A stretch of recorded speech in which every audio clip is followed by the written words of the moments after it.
G'day you mob, welcome to this bonus episode, special episode of Aussie English. Today I have a very long one, but I have had a few requests to talk about recent issues around the world, going around in the news in Australia as well. Things like Black Lives Matter, Indigenous issues in Australia, political issues such as those that have just occurred with the Labor Party in Victoria, which have been crazy if you haven't been watching the news. So I thought it would be a good opportunity to get Gregg Savage and Jake Farr-Wharton from The Pouch, the podcast, onto the podcast here to talk about all of these issues. This episode ended up going for quite a while. It went for over 2 hours. So as a sort of special bonus episode, I have put it together. I'm uploading it the next day after recording it. However, there will be no transcript yet. I might divide it up into the different sections and transcribe it. But if I were to try and transcribe it right now, that would probably take me or someone else that I hire to do it about 8 hours, considering it is so long. So I hope you can kind of listen to this in the background. Again, don't worry too much about any individual's opinions on this episode. Use it as a way of practicing your English and developing your own opinions about these topics, guys. You know, we're not gurus, we're not political geniuses or anything like that. We have our own opinions, but the important thing is to share them with you guys so that you can develop your own opinions and improve your English at the same time. So, without any further ado, guys, kick the bird, and I hope you make it all the way to the end. See you there.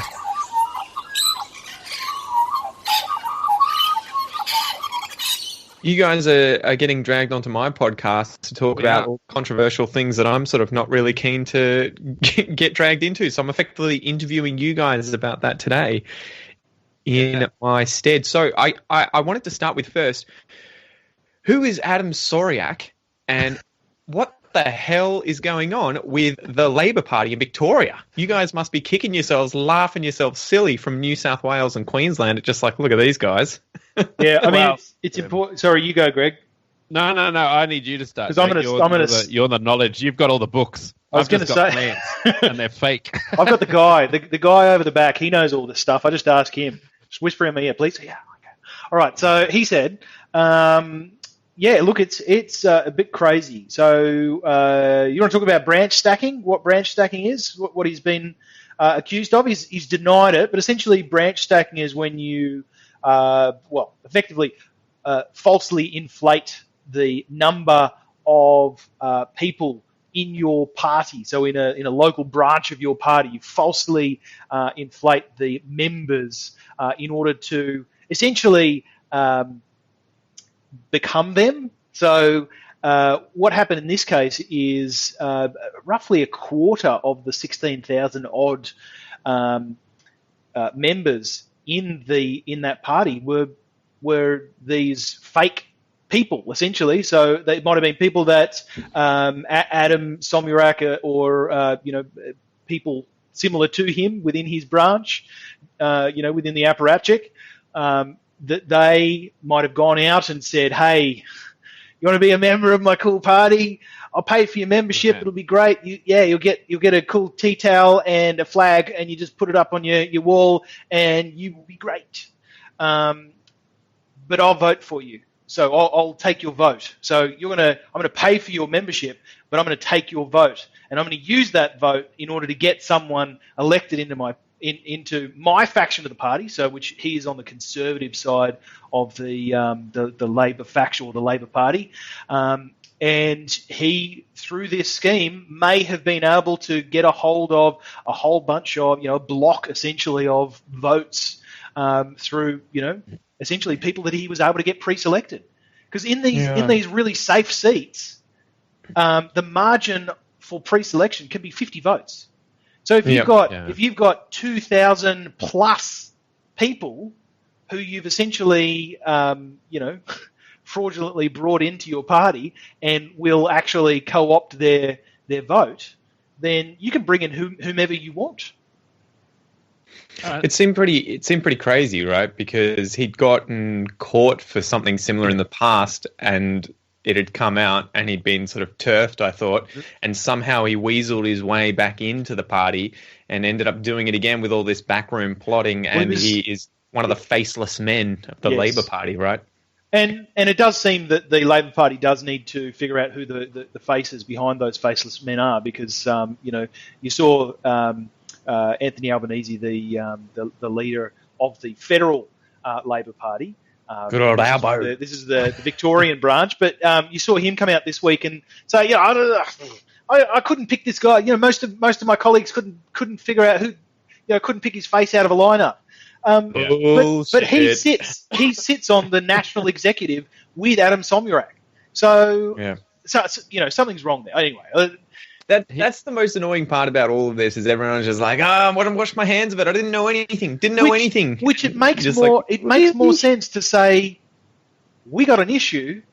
Yeah. I didn't know about it, but I knew this guy and I'm shocked by it. Yeah, that would have been good to say, especially considering some of his history. I jotted that down just out of pure curiosity. On his Wikipedia page, it mentions that he had a prior conviction for driving while disqualified. Yeah. So when he was busted driving, they found out that he had been driving for 12 months without a license, and he got a full-blown conviction. He was accused of allegations of inappropriate behavior in 2015. Yeah. An investigation by the Secretary of the Department of Premier and Cabinet found that he had bullied his chief of staff, Dimity Paul, and he was promoted on several occasions during all of these sort of scandals and all of these sorts of allegations and charges and convictions, and that is just not a good sign. If you don't have checks and balances for those sorts of things in any sort of corporation or any sort of company, I mean, that's just a shocking disregard for decency. Yeah, well, and the most annoying thing is they seem to point the fingers, right? They'll be like, "Oh, but this is everywhere," and you're like, "That sounds like whataboutery to me." Like, yeah, what about everyone else? You can only imagine the fun that they would have if this was the Liberal Party. If this was anyone from the Liberal Party, it would just be an absolute shocker, and they would just be having a field day because Scott Morrison's riding high on the polls. Liberal Party's doing pretty well. They're managing things well. They just rose the minimum wage was risen today, which I think it's done by a committee or something. Yes, it is. Yeah, but at the same time, people don't know that, and so they'll think it was Scott Morrison. Thank him for everything. And so, it's like, well, gosh, this is not a good look. I'm sure that the Labor Party are very glad that there's not an election around the corner. Well, it just so happens that there is the Eden Monaro by-election, which is coming up in only a few weeks. Of course. That's where Albo's been today. He's been over there working his little butt off. Right. Yeah, well, he's been up at Thredbo, hasn't he, in New South Wales? Isn't Thredbo in New South Wales? Sorry, yes, okay. Yes. Yep. It is New South Wales, and so is Eden Monaro. Yeah, it's all part of it. Yeah. It's all part of it. Yeah, absolutely. And yeah, it's when's that one? When's that? Is that like July 22 or something? Isn't it? Yeah, it's somewhere around that. It's coming. It's in my diary. Really I'll have to soon. check my diary. So that's who Adam Somyurek is. I can't say was because I imagine he'll probably get promoted again at some stage because none of this He's been kicked out of the party. But none of this is illegal. Mm-hmm. I thought there was something. Wasn't there a bit of it saying that there was some of the fraud that he was doing carried a potential prison sentence? So yeah, well, he's been referred to Victorian Police and the Independent Broad-Based Anti-Corruption Commission for further investigation. But whether that will actually form into it. So branch stacking is not illegal, and that's probably the. What about important branch stacking? But yes, when you are stacking a branch, branch stacking is not illegal. But committing fraud is illegal. So he was using taxpayer dollars to pay. Well, at this stage, we don't. Right, to do at the this branch stage, stacking. At this stage, we can't definitively say. There are allegations. There were things put forward on the 60 Minutes program that suggested that sort of behaviour. But I mean, personally, I wouldn't be willing to say that's what he did, just because it requires a significant amount more.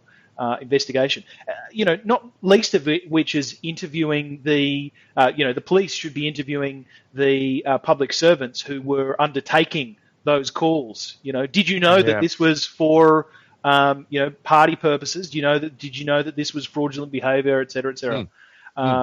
And so anyway, look, there's more investigation that needs to happen. If fraud occurred, absolutely fair that he'd be charged and appropriately dealt with. But we will just have to see what actually comes of it. China and Australia. What on earth Best mates. is going on? What a segue. Jesus. Like, I knew Gregg was the master of segues. Yeah, I've just been gagging for it. As soon as this happened today, I was like, I'm in the car with Kel, and we're watching the news, and ScoMo comes out, and he's how are you watching the news in the car? How does this go? Well, we're sitting at the beach. I've got my phone up there. We're eating and having a little, time with my son. Being at the beach. Yeah. In the You're car. at the beach in the car. You're parked at the God. beach, Man, and you're like watching the None news. of this story is convincing, Pete. It was 11 degrees. I'm not getting in the water.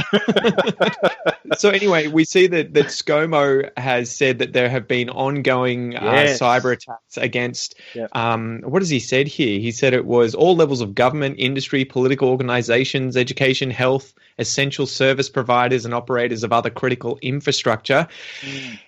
But we're not pointing the finger at anyone. No. And then someone came out in the media and was like, one of the senior sources, and like, yeah, it's China. So ABC News reported about an hour or so ago that it was China, and that senior sources within the government had pointed the finger at China.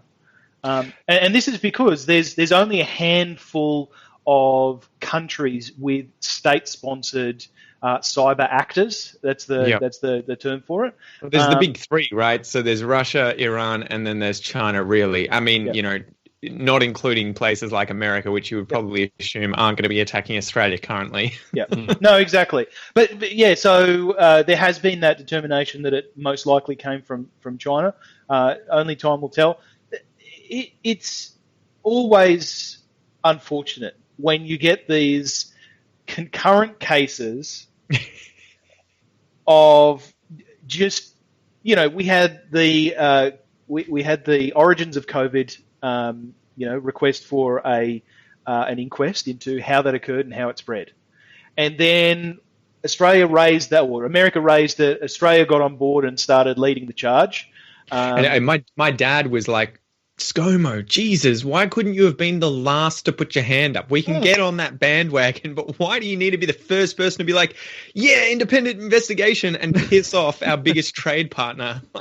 But moreover, it put us in a really awkward position, because when we started seeing, for example, China, we had, consular officials from China that live in Australia. We had journalist sources from China, from state media in China, talking about Australia as, the gum on the shoe of China, guys, we can go anywhere, okay? China saying, we can go anywhere. Why would we come to you? You're close. You have good prices. Anything else? Because we can get a good price down the road. So we have Karm Galebski as well, who was sentenced to death just this week. Yeah, and that was this week after 6 years in jail, right? That's right. I know. Did you hear about this? Like, it was just crazy. Like, his friends and his family had no idea where he was. They were trying to track him down for years and years and years. They had just basically presumed that he'd given up and gone.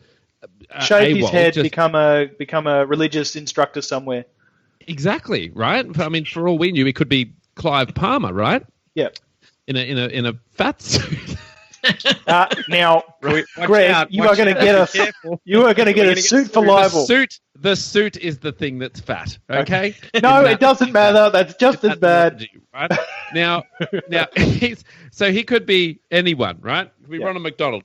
Is that okay? Oh, I thought you were about to pull off a mask then. I thought that was that action. I mean, the list just goes on, right? Like, it just goes on and on and on. And so this guy suddenly appears, and he's got a death sentence awaiting for him. They've appealed it. I don't know what's come of the appeal. I think he had like 2 days or something to appeal. Yeah, he had 48 hours to to appeal.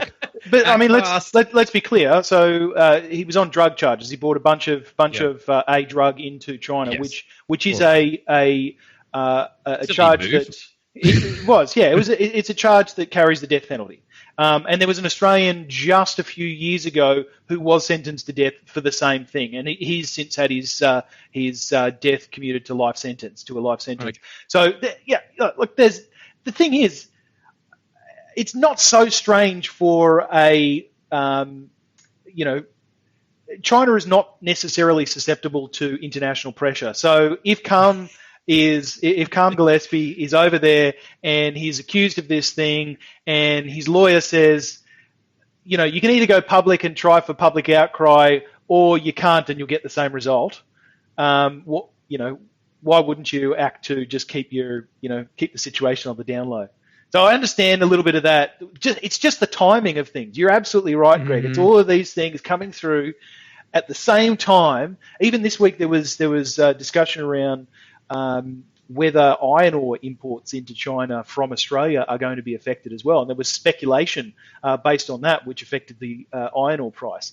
So, yeah, this stuff is really heating up. And it all seems to stem from the fact that we decided that we would be the ones leading the charge instead of any other bloody country. But you know what? Like, I'm kind of like, okay, I'm sure there are people not okay with it, but I'm kind of okay with it, right? I actually appreciate the fact that this guy getting the death penalty. Well, no, I'm not okay with that. What I'm okay with is the fact that Scott Morrison had the cojones to go ahead and actually do something about it.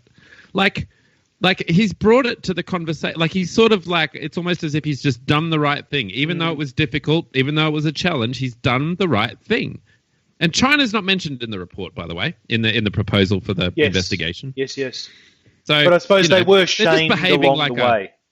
They're behaving worse than some of the contestants on The Voice. I agree. Yeah. It's just, anyway, they're just being so immature about this whole situation. Get your act together. Go to your room, China.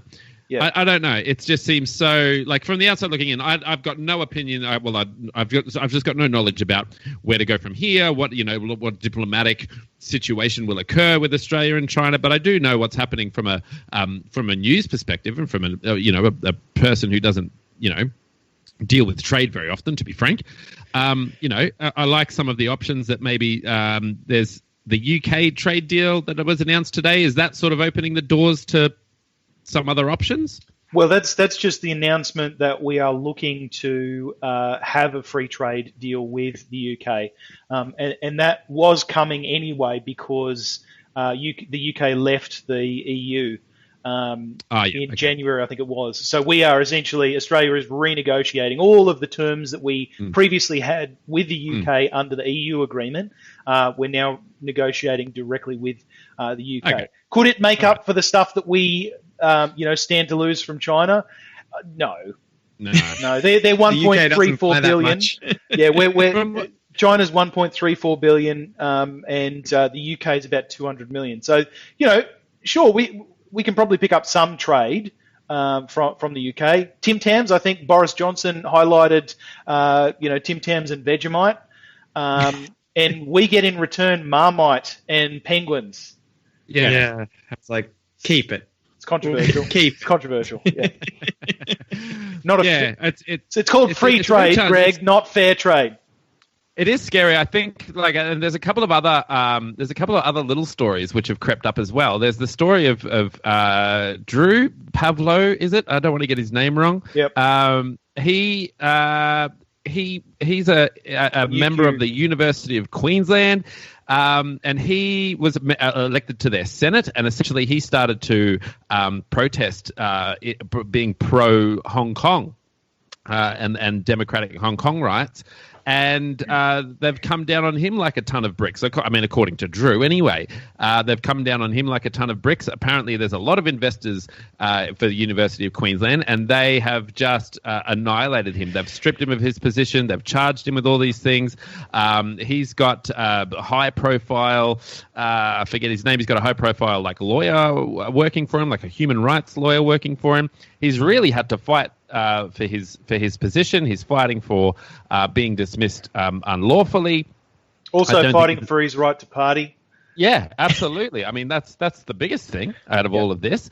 There's also, I don't know if you want to elaborate on that story anymore. We contacted Drew for an interview, and he said he's a little tied up at the moment. We said, yes, that's Literally, more than reasonable. Yeah. There's also Daniel Andrews, and a lot of people accusing him of being that's the Victorian Premier, being very closely tied to China and sort of being wooed over the years and being beholden to their beholds. And, there's all sorts of little stories that crop up, and I think that's where I'm going, right? Like, kudos to Scott Morrison for bringing some of these conversations out. I get that, but I almost think that I almost think in general, but I almost think that Scott Morrison was, I would say, tricked into having a position on this. Yeah. Because we had, the first people, piece of chocolate or something. No, I think the first people to speak about, Australia. Advocating for an inquiry into COVID's origins and its proliferation across the world. The first ones to raise it in Australia were backbench Liberal MPs and senators. And the backbenchers are the opinionated people who don't have portfolios, who don't have to hold their tongues, etc. And they were the ones not necessarily saying Australia should take the lead on this. They said everything that Trump said we should do. And we get behind Trump and we should absolutely advocate for this. And I feel that Scott Morrison may not have had an opinion whatsoever about this unless I don't think that Scott Morrison would have had anything to say on this particular topic except for, bad thing, need to get to the bottom of it, need an inquiry, World Health Assembly is coming up, let's, talk about it there. Right. That it might have been, completely diplomatic.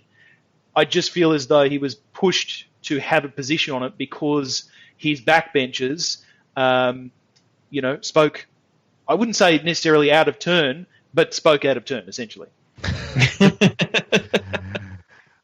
Yeah. Well, what do you think Australia's going to have to do in the near future in order to sort of protect itself from being too reliant? Yeah, diversify. I mean, you got two options. You kowtow. I'm all for the hemp. No one's told me why we can't do hemp. Well, a whole new industry, lots of jobs, lots of export. Done. Yeah, starting in the New South Wales north coast, up in the hills. Lots of hemp, that's not no so much vaccines. It's horrible anyway. for rope and for clothes. Yeah. Well, I mean, it depends on what you're using the rope and the clothes for, really. That's a great, it's a great point. It is a great point. Look, diversify. We've got two options, really. It's diversify or kowtow, and it's too late to kowtow. So we don't really have that option there anymore. So how interesting is it going to be if China, if this interaction with China pushes us away from exports of things like coal and iron ore and further towards renewable energy and dealing with climate change as a result because we have no other position? Yeah, I mean, it would be slightly ironic if Australia, developed a national push to green energy industry, industrialization, because we've lost our ability to, essentially trade on the things that we love to dig up and sell. That we have to, create essentially a industry sector in order to replace the mining sector, or move the stuff that we're digging out of the ground into manufacturing, great big towers that hold great big fans that, blow around or et cetera, et cetera. So, it would be interesting. Segue there. How on earth did Rio Tinto manage to blow up a 46,000-year-old Indigenous sacred site without knowing? They did about that. They did apologise. They did apologise. They did apologise, and they've tried to do some recompense. Then wasn't there some recording or something? Yeah, so I was going to say that Rio Tinto actually funded a documentary, I think 2 to 4 years prior, that featured that site that they blew up.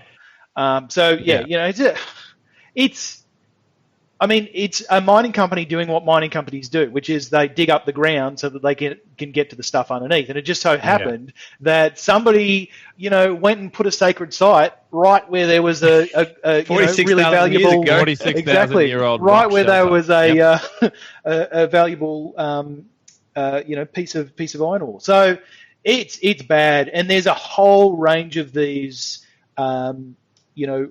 ancient structures or significant, culturally significant places dotted all around Western Australia and elsewhere around Australia that the miners have access to. And within the Rio Tinto space, within the Pilbara region, Rio Tinto have already put in applications to go ahead and mine a whole bunch of areas that fall within these culturally significant boundaries.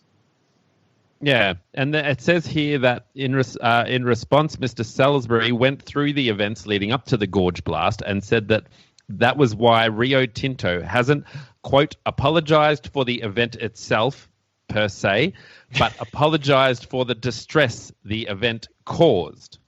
So they don't really feel, I don't think they feel the right sort of sorry that everyone was hoping that they would. Sorry we got caught. Yeah. But they did move to clarify Rio's position on Monday, saying the company unreservedly apologizes for what happened at Is it Jukan? Yes, good try. I don't know. That's not bad. We suddenly realized that we're actually a lot more sorry than we initially were. Yeah, right on Monday. And do you think that this event has kind of obviously happened at the wrong time for Rio Tinto, right? Yeah, where there's sort of like the mass outcry. We've got Black Lives Matter in the US that's bled over into Australia. Indigenous issues are at the forefront in the news at the moment. And Rio Tinto, I don't know if they did that during Black Lives, the just stuff with George prior. Floyd, but just prior. Yeah, exactly. So do you think that do you think the government's going to be forced to step in now and just be like, look, we're going to have to do something about this. We can't just have this keep going on because people are going to rage up and we're not going to save our seats. Look, I think the most unfortunate, it was announced during, which week was it? Is it Sorry Week? Sorry Day? I think so. I think Reconciliation Week. Reconciliation Week. Thank you. Yes. So it was announced during Reconciliation Week, which was immediately prior to the George Floyd killings. Look, I think if the government is going to do anything, it should be to say, hey guys, you need to reevaluate this. Where you're about to mine, you need to reevaluate your impact on culturally significant, areas, particularly of our Indigenous landholders. Just blow up all around the interesting bits, like just around them. Just instead of everything, just leave the good bits, and you can have the soil under the boring bits. What about? Wasn't there another? There's another. I don't know if it was Rio Tinto, but another group this week announced that they were going to be sort of destroying a whole bunch of other archaeologically significant sites from Indigenous people. And there's been protests in the streets about that, announcing it this week. And I think they might have reneged that. I don't remember who it is, but there's certainly, something's happening there. And it's so weird that they're sort of announcing it right now and that they're even considering it. And I just think, gosh, the theme here, from my perspective, is that you can get too big. You can get too big. You can get to a point where you can just sort of walk all over the little person and you can't be pulled into line because too many people are relying on you and people and the big person knows that they have too many people relying on them. Well, this tends to be the case, though, with these mining companies, right? Because they're sort of like, well, we lobby for you guys to be voted in. We give a massive number of jobs. We have all these tax dollars that go to the government, whilst we also make billions of dollars ourselves. So it's very difficult for the government to say no. That's exactly right. Plus jobs and also, like one of the more powerful images I saw this week, which did make me, take pause, was the image of the Captain Cook statue, which was being well protected by, half a dozen horses or something, half a dozen horses and police officers on horseback. Meanwhile, places like the Indigenous, heritage places, the significant places, are being destroyed and sort of, just get to have an apology. Meanwhile, the Captain Cook statue is protected. It's being very well. Only because it's right there, right? The cops had to just leave the shop and go around the corner. Yeah. Well, but I suppose that's sort of. That's the point, right? Like, the point is that the further west you go, the further, away from the cities you go, the less significant you become, the less significant your past becomes, and the less significant your history, your historical elements become. It is an interesting thing, and I think the position you hold, Greg, is perfectly reasonable. I think it is. Personally, it is. I agree. I think I don't personally really care if a culturally significant place is demolished if the native title holders are okay with it. And the other side of that is a very large multinational company going to see the native title owners saying, hey, we want to blow up this thing, may impact on your cultural heritage, but we're going to do it anyway, and here's, by the way, $100,000, and here's a piece of paper that you signed to say you're okay with it. So these are mutually exclusive positions that that probably exist today, and that many people would probably be okay with cultural history being preserved as much as possible, but potentially in a museum, if the native title owners were okay with it. But there is probably a good chance that if that was if that was allowed under common law, etc., or native title law, that you would have large mining companies or similar companies exploiting their size and wealth to essentially muscle in and push people to make decisions that they don't necessarily want to make. Mm-hmm. So I don't know.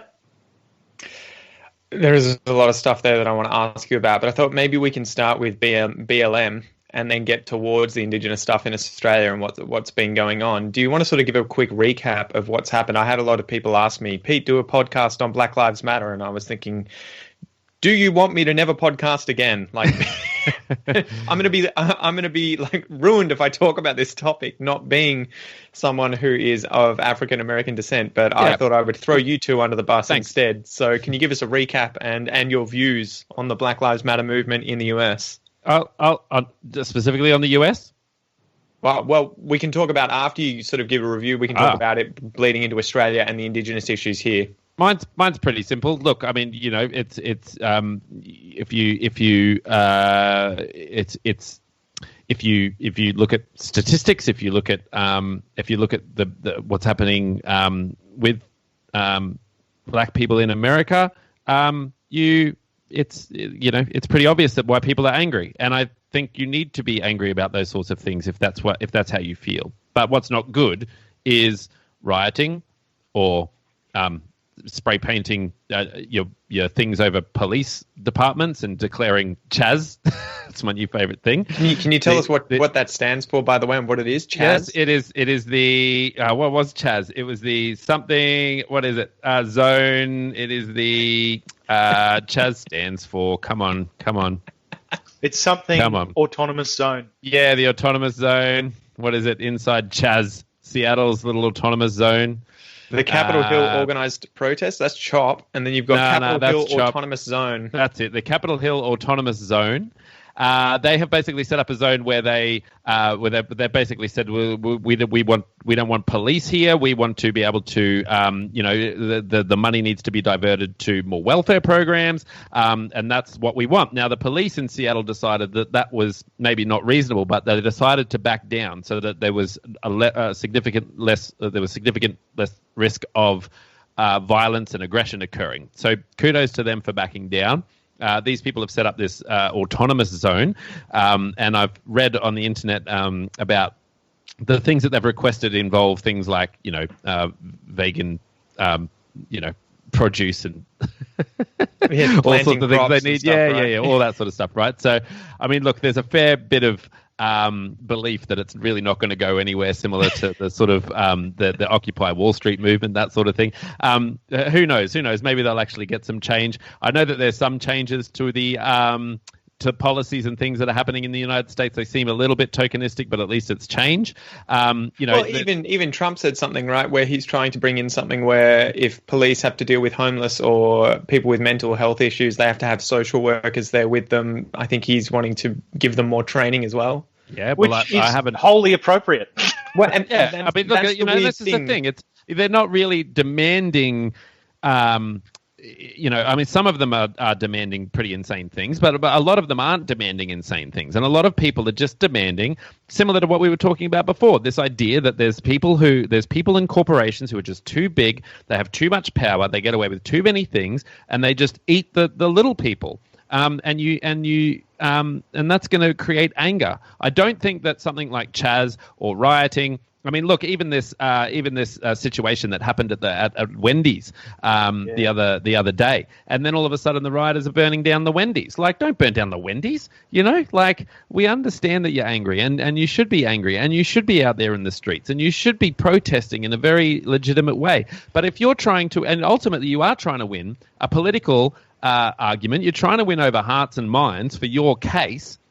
You are not going to win over the people who disagree with you if you go around burning down Wendy's and start rioting and smashing things and trying to use it as an excuse to get a free television. You're not going to win over hearts and minds because they have the same problem over there as the same perceived problem over there as what our perceived problem was, which is the silent majority, right? These people who are maybe right-wing, who vote for Trump because they don't want to vote for Biden, and they're the ones, they don't really have a voice. You don't really have, you got Fox News and stuff, obviously, but like they're a bit whacked out too. You don't have this sort of level-headed right-wingness, which does exist. You got to dig for it. But those people you can't go to a dinner party and say, well, I'm voting for Trump, the dinner party's dead. So you can't do that. You can't, they'll be building an army of people against them if they continue to do these insane, really extreme acts of violence.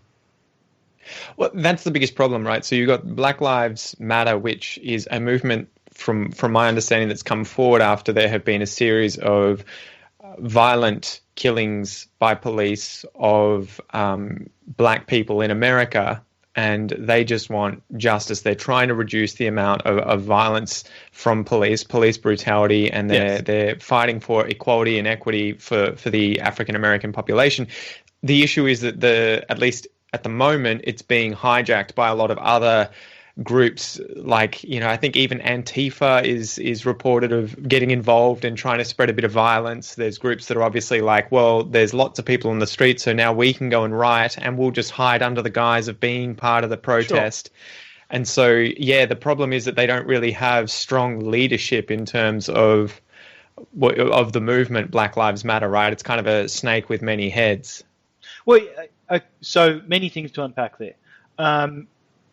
I think probably firstly it's important to recognise that the premise of Black Lives Matter is a statement being made by people who want to assert that their lives also matter. And why is all lives matter so offensive, Jake, to Black Lives Matter members or those supporters? I probably can't talk to that because I don't fully understand the motive behind people who just want to change the message. But what I would say is Black Lives Matter is an all-inclusive term.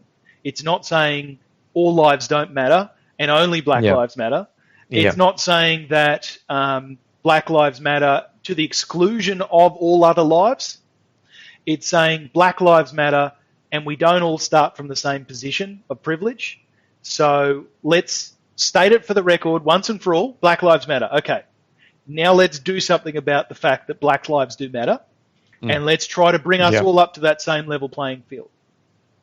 So as a statement, it's a perfect statement that, and sort of moving into the protest space, protesters angry at the fact that people are being killed by police officers, and it seems to be overwhelmingly statistically significantly black men being killed by police officers. Sure, plenty of other people being killed by police officers. Also seems to be a hell of a lot of black men. Did you listen to the Sam Harris podcast that I sent you guys about this topic? I'm not one to ever listen to Sam Harris about anything. You jumped off the bandwagon, did you? I'm pretty sure I started off the bandwagon. But I was never on the. I just can't stand his voice. It's a weird cadence. I can't enjoy it. It feels like I'm reading a textbook on cell biology. You just that 2 times speed, mate. That fixes everything. No. I listen to everything on 2 times speed, and I still want to go to sleep. But yeah, it's this the whole premise that these protests have occurred out of the Black Lives Matter movement, I think, is a moot point. The fact is, a whole lot of people have said no more of that, and they are using the premise of Black Lives Matter to hold these protests. So the fact that there is not necessarily great leadership points to the fact that there are just a whole bunch of people, individuals, who want to stand up for this premise. Just one more point, because I can hear you inhaling every time I finish the sentence. Welcome to my world, Pete.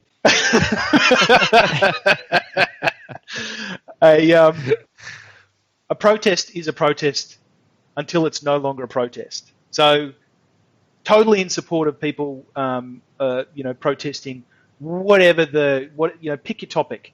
I absolutely also think that this particular topic is, the Australian context, Aboriginal and Torres Strait Islander deaths in custody is a very important subject, and one that needs to be front and centre, because their lives matter absolutely as well. But the second that it goes into rioting, that's not a protest anymore, and it's no use referring to it as protest anymore, because they're not. That's the sort of aspect of it that really shits me, is because it seems like, especially with the rioting, which community is being the most affected by the rioting, right? It tends to be the black community. I mean, there was a story of, I've forgotten his name, I'll see if I can look it up quickly, but a 76-year-old retired police officer who was protecting a store from rioters, and they just killed him. And it just didn't make the news. So I guess it goes to bigger things too, in terms of the media's role in this as well. And I mean, from listening to Sam Harris's podcast, Sam Harris? He goes through all the statistics. How good a chicken? At least he goes through all the statistics and tries to talk about that. That there are a lot of there are 10 million arrests every single year in the US, and there's 1,000 deaths by cops. And how many of these are going to be videoed now, into the future? And one of his sort of pleas from that podcast is there's always going to be another black person who gets killed by the cops and is videoed now. There's going to be white people, there's going to be Hispanics, it's going to be something that keeps coming up again and again and again. And we need to talk more about, obviously the individual issues, but we can't have it turn into a one race versus the other every single time this seems to take place. So what do you think? What can be done? Well, is it one race against the other? Well, when I say that, I mean to reduce it to race automatically. So, for instance, there was I've forgotten his name again too, but there was a white guy who was killed recently by another group of cops who were all white. And they did effectively it was the George Floyd thing. They knelt on his back. He had schizophrenia. He couldn't breathe. They were making jokes about the fact that he was passing out. He dies underneath them. And they were making jokes like, well, I hope I didn't kill him, as they're putting him into the ambulance. And you can see how pissed the ambulance officers are, because they're like, the guy's dead. You've killed the guy. But when you break it down, you realize that these cops didn't do it obviously based on race, because they're all the same race, but also they would have used that same technique on probably hundreds of other suspects in terms of holding them down and pinning them. But for whatever reason, the health issues of this, one individual person, it's caused him to die. But if that had been a black person, it would have been all over the news. It would have been a completely different story, even if racism had nothing to do with it. Yeah. even if it was the same circumstances. And so Sam Harris's point was, we can't have this kind of thing become a volatile, explosive thing across the entire country when these situations happen. And there doesn't, from his point of view, and I'm still yet to be sold on it, it doesn't seem like these individual killings, although horrendous, and these people should face, court or whatever to investigate whether it was murder or manslaughter or whatever. There still needs to be quite a bit of digging done, and burden of proof is on the people saying that it is just racism that's leading to this, because we do know that there are loads of people killed by cops of the same race, of different races. It seems to be that race doesn't necessarily explain when and why people are killed by the cops. So yeah, that's sort of my position on it. I'm still yet to be sold in terms of racism for those sorts of things. Sure, there's structural racism in the US, but at least in America is such a different animal too, because they have 300 million guns, going around. It's a very, very, very different place to be a police officer. And the weird thing that sort of annoys me is that we know that the police officers in the US are obviously really poorly trained, really poorly equipped to deal with a lot of these situations. And people want to abolish the police who are serving, how many other people in the same community. And it should be the complete opposite, right? It should be, no, let's invest more money. Let's make this a better job, a respected job, a more well-trained job where these people know how to interact with the members of the community. Let's train up people from within the communities that they're actually going to police, right? Because you can imagine, especially in African-American communities, if you can take people from that community and make them the police, and it was the same issue here in Australia, and have them policing themselves effectively, you're going to have much less violent interactions like this, and probably a lot better outcomes and less crime and everything like that. There was a good story in Australia where they made some Indigenous people cops and moved them into an Indigenous community, and crime plummeted straight after that had happened, because they understood how to interact with the people so that things didn't just, turn into a massive explosion each time. So I don't know. That's kind of my 2 cents on it. But I feel like it's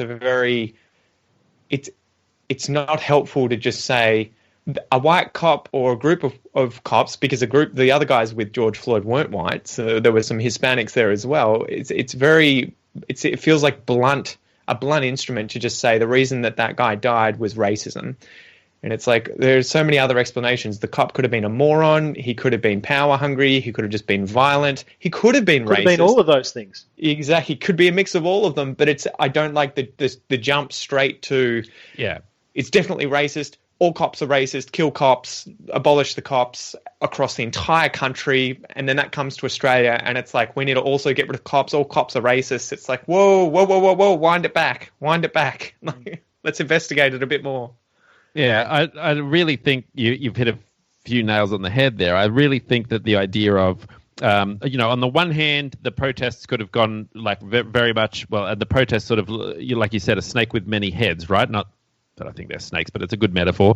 And we sort of had a similar situation here where people were protesting, but maybe not sure why. They were just angry about, their own individual thing, right? I think out of the conversations, right, even this conversation that we're having now, the things that I've seen drop out of it is that, okay, there is something going on, particularly with Indigenous or Black communities in America, where there is a sense of over-policing, right? Like if I go out and do something here as a white male where I live, I'm less likely to be pulled over. I'm less likely to be policed. If I leave town, I'm less likely to be pulled over or something like that. There are full-blown communities here in Australia which are just well and truly over-policed. So if you do these things which, usually a rich white person could do, and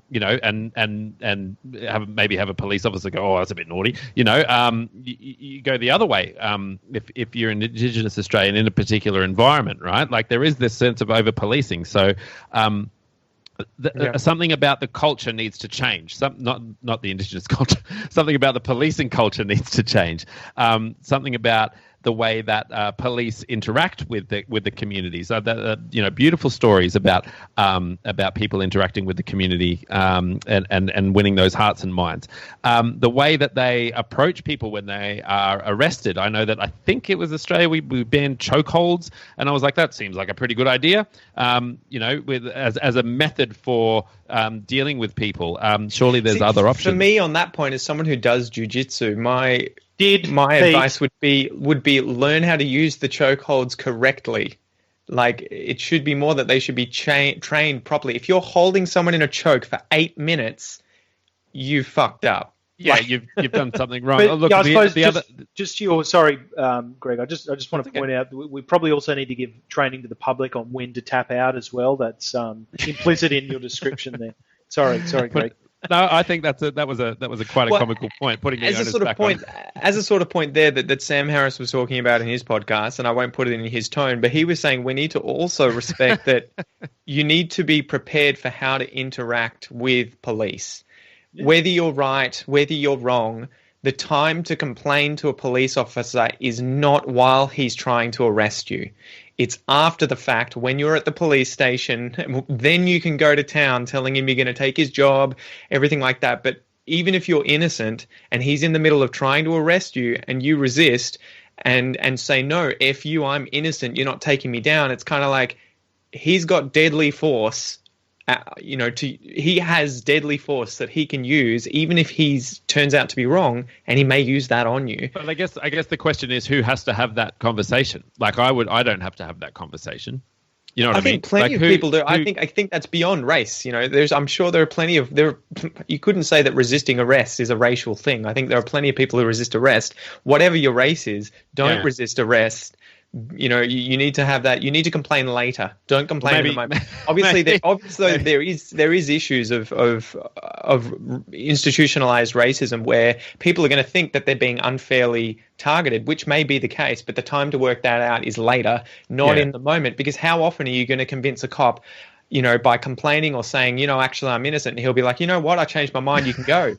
It's That's just fair not. I suppose my point is I've never even thought about having that conversation. Yeah. Like even with the kids that we've got, and there's like 50,000 of them or something. I've never we've talked about a lot of things, and we've had a lot of conversations about the conversations that we should be having. And I don't think ever once we've talked about we need to talk to the 13-year-old about what to do if they're ever arrested or approached by the police. I suppose because I don't really know either.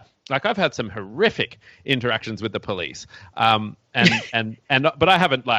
I haven't resisted. I've been a little bit of a smart aleck, but I haven't resisted any sort of, and I really have. Like they've really come out, with their chest puffed, and I've just sort of laughed it off. But that's me, right? And I don't know. That would be uncommon. Like this was in a small town where there's obviously a lot more, there's a lot more police per person, right? So the odds are but since I've lived in New South Wales, nothing. Like I've been pulled over once for an RBT, and my interactions are pleasant enough. I drive, but when I lived in a small country town, man, it was on. I do think that the proactivity is something that needs to change. A more proactive approach towards building resentment for generations. I mean, look at this situation with Rio Tinto. That builds resentment for generation.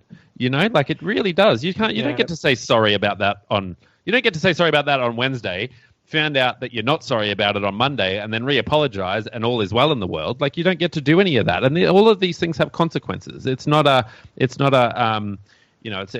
I think I agree in the sense that there are lots of conversations that we're having that need to transcend the racial concerns as well. And I also think I'm not too fussed on the statue situation. I think we can. We can get to that. But so one of the issues, how did the Black Lives Matter thing move into Australia, and how has it manifested itself? I had a few questions about that. Can we talk about Indigenous deaths in custody in Australia? There's been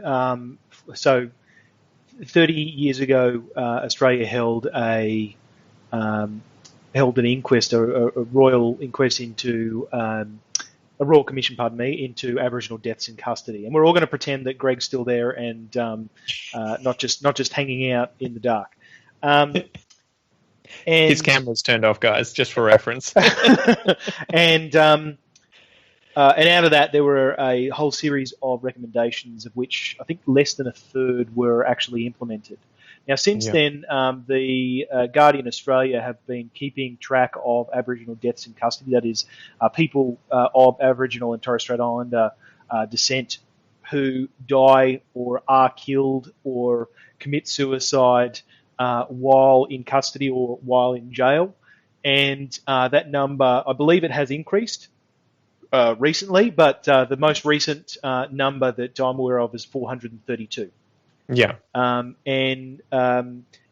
was a number that we saw on the placards of people right across Australia at protests that were being held.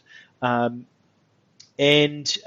were, holding up placards saying 432, when are we going to, get our stuff together? When are we going to have, Aboriginal deaths in custody or Aboriginal incarceration as one of the Close the Gap items in the Close the Gap report that is reported on every year? When are we going to start addressing this? One of the most, impactful cases in recent years was, I think, in 2016, David Dungay Jr., who was in a prison, was unwell, and very unfortunately, and very similar and graphic audio was subjected to somewhat similar circumstances to George Floyd, in that he had a prolonged death as a result of police officer, or rather prison officers that were trying to restrain him, and he died as a consequence. The inquest was not favourable towards indicting or taking action against the prison guards who were responsible for his health and safety during his incarceration. So the Black Lives Matter protests that were held 2 weeks ago, and then again last weekend, were quite large, particularly in Australia's capital cities. They were both Black Lives Matter protests in solidarity with those occurring in the United States of America. As certainly around the world, there were similar such protests. But they were also, we do have our own shame, I suppose, in Australia. We do have our own, take on, deaths in custody related to our Indigenous populations. It's sort of a similar story, right, to the US, with African American men being overrepresented in the prison population. I think it's like 6% African Americans. 6% of the population is African American males, and 37% of the prison population is African American. And in Australia, it's a similar thing where we have 3% of the population is Indigenous, and almost 30% of the prison population is Indigenous, and it tends to be from pretty dumb stuff, right? In terms of reasons to put people in jail, not paying your parking fines, or there were a whole bunch of these laws that have been passed in some of these communities where people end up in jail for pretty trivial things, right? Yes, do you want to talk a bit about that? Well, I mean, I don't have a huge amount of information, but certainly I've heard very similar stories. Yeah, there are all sorts of reasonably archaic laws that seem to have been put in place specifically to impact the lives of Aboriginal and Torres Strait Islanders living in those communities. And you sort of referenced one there where somebody might be incarcerated for a significant amount of time for the simple crime of jaywalking a bunch of times and being caught doing so, because they have a bunch of these fines for a similar offence, and they've never paid it. Then they are, sentenced to a prison term. This is related. What occurs in individual circumstances, you can't necessarily apply to, all circumstances. We don't know what happens in each of those individual circumstances that might lead to the incarceration of that individual. We're not sure whether it is whether it is institutionalized racism that drives a guilty finding over an innocent one for anybody else. We don't know whether it is resistance and belligerence in the court. And that's the thing that frustrates me the most. It seems like the media and the public look for disparities and then immediately assign it to things like institutionalized racism. And although it very, very well may be the case that it is institutionalized racism, as someone with a scientific background, that kind of sends alarm bells, screaming in my ears when anyone just automatically determines what the reason is without some sort of deeper investigation into what's going on. Because I feel like if you don't look into things properly and you don't try and have a more nuanced approach and get to the bottom of things, you're not going to be able to solve the problem. You might be able to blame people and feel better in the moment, but you won't actually get to why do we have more Indigenous people per capita or like per population percentage in jail in Australia than they should be, and how do we reduce that if we just assume what the thing is and then go after that as if it's the answer. Mean, on the face of it, though, you just look at those statistics of percentages incarcerated between white and Indigenous white and Indigenous Australians, and you can infer from that there is something driving the incarceration rate of Indigenous Australians, and whether that is institutionalized racism. I mean, on the face of it, that would be immediately where I go. When you see such a high percentage of Indigenous Australians incarcerated compared to the non-Indigenous Australian population, you can infer out of that it is something structural as opposed to non-structural, simply because of that high percentage. Would you do that based on gender? I don't know. We do. I don't know. Sorry? I think well, we do. what do you think the proportion of men and women in jail is? Significantly higher men. I suppose. Well, I mean, I don't know as an Australian population. I'm guessing that you do from your. I looked it up. But at the same time, even if it was a trick question, right? And there were more women in jail than men, right? Expected at to the be a same trick time. Question. We know about it, Greg. I think you can use this data well. And you can use this data to say, hey, this particular program or whatever we're doing is working. This particular program or whatever we're doing in this particular area is not working. I'm not one necessarily to be in favor of divisions down and down and down and down and down.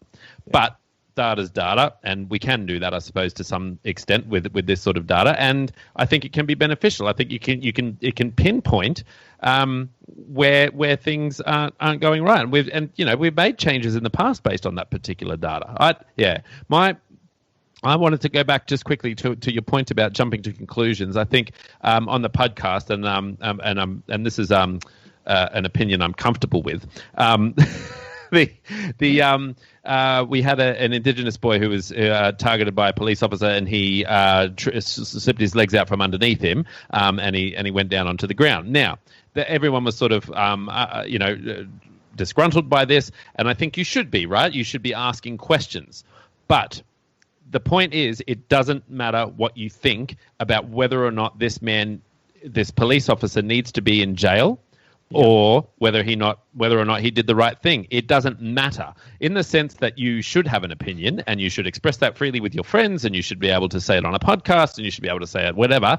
But it doesn't really matter. It's not good to walk around saying something like he's guilty, because that undermines the very fabric of our wonderful society. Which and I've said it again, and I've said it before, and I'll say it again. Those beautiful 6 words: innocent until proven guilty. And if you are these days, throughout history, right? If you're trialed, what do they call it? The public trial, trial by opinion. You've lost that. We saw that with a little bit of the Me Too movement. I'm not saying it was a bad movement, but there was some of that in there as well. That there's this idea that, well, if he's found to be not guilty, that the entire system's corrupt. And that might not be the case. So you really undermine the trust in the system. And I think there's legitimate reasons to do that and illegitimate reasons to do that. But ultimately, if the court of public opinion, that's it, jumps to the conclusion that this man was guilty, we end up with all sorts of public pressures to make the wrong decision, influences to make the wrong decisions. So it doesn't really matter what I think, living here and doing this. I'm not in charge of the investigation. Like, it doesn't really matter. I guess the thing underlining that, though, is your faith in the system. And I would imagine that Indigenous people in Australia and probably African Americans in America just have zero faith in it. So they think even if the guy, even if it is, 100%. I don't think that's unique to people of colour or otherwise, though. I know plenty of, my neighbours and friends who also have a general mistrust of not just police, but of people in authority. Yeah. Yeah. And look, I mean, it's not like... We see them on TV all the time, and they say, stories. 5G, no 5G. It's stories on the news that we've seen this week that work to undermine that system, like all this stuff with the with Labor and all that sort of stuff, Like, I mean, we constantly are on the lookout for things that will undermine the system, and no system is perfect, but, when you break down the type of society that most Australians live in, that most Australians are very well off compared to the rest of the world, that most Australians would be considered immensely rich compared to most of the rest of the world, that we have democratic elections, that we have freedom of speech, and all of these things are, you can argue the nuances, but a lot of the proof is in the pudding. I mean, look at our healthcare systems and our social security systems and our all of these systems that other countries don't even have. I mean, the discussions that you hear some Americans have about healthcare and the bills that some of the health that they've received for their COVID care. When I was able to just drive literally 20 minutes down the road, get a free test, off we came home, we got a text message saying it was all good. Not a lick of difference. I can go to the doctor, not be a cent out of pocket. I can go to the chemist, and whatever drug cost me, $7 or something that was going to otherwise cost me $60. Like, I mean, all of these things that the education system, all of these things. And yes, there's flaws in all of these, and yes, they need improvement. But overall, we don't live in some tyrannical, beast of a society. That's an offense to people who actually live in those sorts of areas. The issue there is, I think, that people... There's no issue there. That's a perfect opinion. It was a perfect phone call. Perfect opinion. I'm trying to think of how to word it, though, but I think people they gauge the environment that they live in, and they don't have, reference to things like the Second World War or to when smallpox was rampant, at least today. And so when bad things do happen, that's the worst, the worst things that happen in their day-to-day life are still the worst things that happen in their day-to-day life, right? And so it's weird, like it's almost like the brackets have just like closed in, and really, the worst things that do happen in reference to people who lived hundreds of years ago, thousands of years ago are pretty trivial, but people still treat them the same way. They still have the same reaction, that it's like, I mean, I have this sort of argument with some of my friends who are very, very feminist, and the way that they talk about feminism and women's issues, which a lot of which are still sort of valid, it's as if it's never been worse. And you kind of like, you've woken up and you have the vote, you have, contraception, you have all these things that have sort of women have fought for hundreds of years, but you don't realize that, because you've only grown up in the environment that you've got. But at the same time, you sort of have to appreciate the fact that it's not as bad as it's ever been, just because there are still things to improve. Previous generations have, concessions have been made. They have gotten the vote because of the action that they've taken. They have gotten access to contraception because of the action of that generation. But now they're just smashing away at this glass ceiling, and nothing is changing. So I do kind of get the frustration. In that, they're not able to get the meaningful change that their previous generations, that their foremothers have fought for. Yeah, I would. But they are asking for different stuff. But yeah, Look, I think from a wider sort of moral, I don't know, like a moral standpoint, I guess.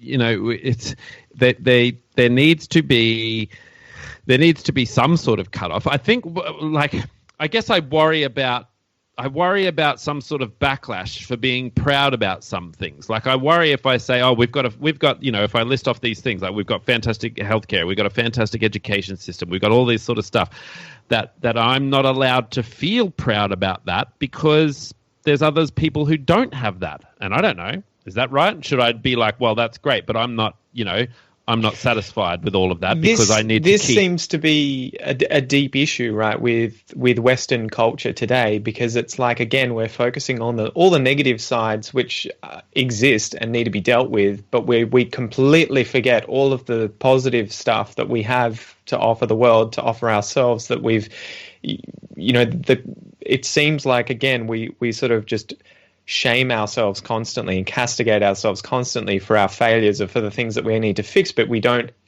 equally reward ourselves for the good things that exist in our culture. Things like, the healthcare system in Australia, like the rule of law, like democracy. We don't seem to appreciate them the same way that we do the inverse of appreciate all the negative things. Because you never hear people of saying, it almost feels racist now to say I'm proud to be Australian. I'm proud to be a Westerner. I'm proud to be, of Western culture, because it's like, you can't, it's almost been, you can't be that. You can't, anyone else can be proud of their culture and their government and their race or whatever, but you can't do that. And that stifles conversation, right? And I saw examples this week where I felt like, and I can't express that. I suppose that's the point, right? I don't want to express what these other people expressed, right? But I saw people expressing particular opinions that I thought were very reasonable. Twitter folk thought differently, decided that they were going to have at it, and forced these people to apologize for what they had said. But what they had said, in my view, I mean, I don't know, right? Maybe I'm totally wrong, but it just wasn't racist. Like, it just wasn't racist. It was just like, and stifling that conversation, I think. I don't know. This is where social media comes into it, though, and there being very little goodwill or good faith in arguments anymore. And it's just mob rule in terms of if we disagree with you, we'll take the worst possible interpretation of your opinion and we'll find out where you work and we'll petition for you to be fired. We'll petition for your life to be ruined. And it's kind of like, this is the weird thing, the interplay of social media with the media and with these current issues in the world, because we're bombarded with it. We're in this experiment that none of us signed up to, using social media on a daily basis. Well, you did sign up to it. You remember when you ticked that checkbox that said... You signed up to the social media, but not to the experiment. Well, you kind of did, because by saying that you would participate in that, in that social network, you were essentially saying, I am okay to participate in this experiment. I don't know. I personally, I largely dislike the conversations that occur on pretty well all social media platforms, negative or positive. Hey, that's great that the occasional positive, conversation occurs, but I see far too many people saying, "Hey, I've got a thing that I want to talk about, and it may well be controversial, but here's the thing: I don't know much about the issue, and by me reaching out and having a conversation about it, I'm asking you, the people in my social network, to educate me and to help me to form a more nuanced opinion, a more robust opinion." Instead, what happens is you're wrong. I'm posting your address on every social media platform and doxing you, and everybody immediately jumps to the straw man, and what it means is conversations aren't had, we never move forward, and we find ourselves in the same place that we were 5 years ago, just more angry, more bitter, and not willing to participate in the conversations. Like, I don't have those conversations anymore on social media. I'll have the conversation with you, and I'll have the conversation with Gregg, either offline or online, but I won't have those conversations on social media anymore, because it's not okay to be wrong about things on social media anymore. Yeah. At least that's my experience now. It is not okay to have a wrong opinion, even if you would even if you start your conversation with, "Hey, I'm probably wrong about this," here is what I think based on the experience that I have had and what I've read or what I've seen on this topic. I'm genuinely and openly and without any sort of duplicitous nature, I am putting these words out here in order to have a genuine and open conversation. Yeah, there's that ABC show, You Can't Say That. Yeah. And I think that's perfect evidence of it, right? As soon as people become anonymous, they ask questions that they would like to ask, and people brave enough to give an answer without saying, well, that's just ignorant. You're just ignorant, and closing off the conversation. Or... They tend to laugh, though, each time. Yeah, that's right. I mean, well, it's a bit of a shock, yeah? I mean... and ultimately... I remember watching the one about 100-year-olds, and there was a guy on there who was probably 105, and they were like, do you get sick of this and just want to tap out? And the guy's like, the guy was like, every day. I'm like, I just want it to end. I just want to die, but I won't die. I'm so over it. And no smile. And you're just like, whoa. Hold on. Look, I do. That's why I like that show a little bit. You can sort of get a sense of, you sort of ask a question that maybe you've been curious about, or at least, I don't know, even just watching that uncomfortableness is kind of good. Anyway, a little bit off topic, but yeah, I think that maybe those people were always going to be out there anyway, and maybe social media is a way of pushing society to a point where it had to go anyway. Like those people were out there. There's people, who always had these thoughts. These people who were always angry, or people who, very, very strongly wanted to, I don't know, publicly humiliate other people for their past beliefs and all that sort of stuff.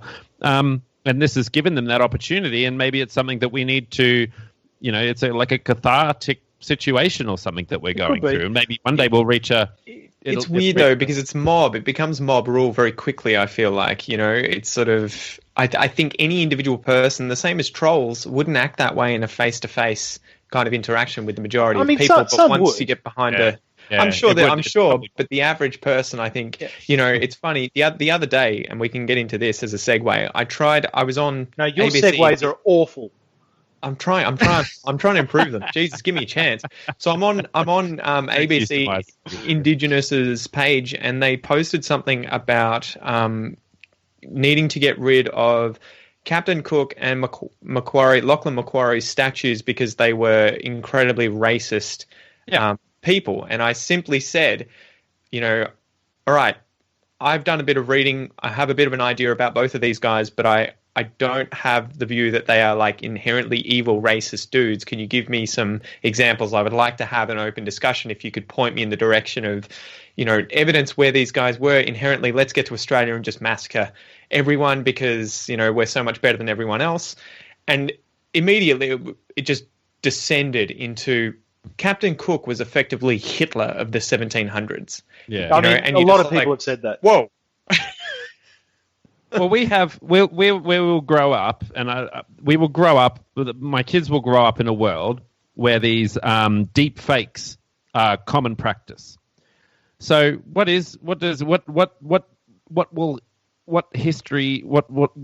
will they get their history from? Yeah. Well, hopefully, a textbook. Who will be a reliable source for history when they jump on YouTube and they have Donald Trump saying whatever, and they have whatever, whoever saying whatever. Like it's this blurring of history is a huge issue, I think. That's a bigger thing that goes to fake news, that goes to just narratives, echo chambers on social media and the internet, the responsibility of the media. So we're going to have some, if we're going to have social media like Facebook and Twitter have such control and the ability for their algorithms to put people into self-imposed echo chambers effectively, we're going to either have to have that explicitly stated to people. So it's like, you go in and there's a warning. You are in a right-wing echo chamber. Just be aware of that fact, or you are in a left-wing echo chamber. Well, so whatever you do, don't say anything about bananas. It's a bit like, it's getting to a point already where it's a bit like choose your own adventure, isn't it? I mean, like you get to choose how you want to view history, It's such a difficult thing. I get on there, people post stuff I don't agree with, and I do have this, I don't want to see that. Or, I just want to delete this person because I don't want to see that. And I have to remind myself, Pete, It's fine to have people with different opinions. Yes. It's good that you're being exposed to this. Don't delete that person. In fact, like the post so that you see stuff contradictory to your main narrative, to your echo chamber more often to sort of give you a shake. But I don't think the average person does that. I think they're much more likely to be like, that's uncomfortable, bye. You know, all these people saying, you know, it's a bit of a non sequitur, but if Black Lives don't matter, delete me from your Facebook. And it's like, well, who on your Facebook really thinks Black Lives don't matter? Yeah, but that's right. Yeah, you mean if anyone's uncomfortable with that? But like, and deleting a post and reposting a post or deleting someone doesn't prove anything. Well, all it does is these two groups that just aren't communicating. It removes, exactly. It removes the diversity from your, you know.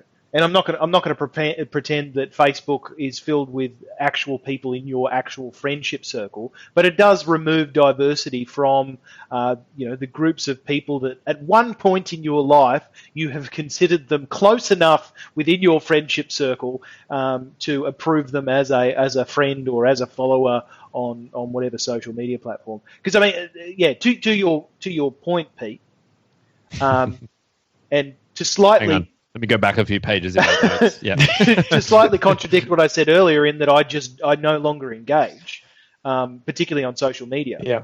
I will absolutely be okay with having people people that I currently follow or people who I've previously friended who have whatever view it happens to be, whether it contradicts my own or whatever.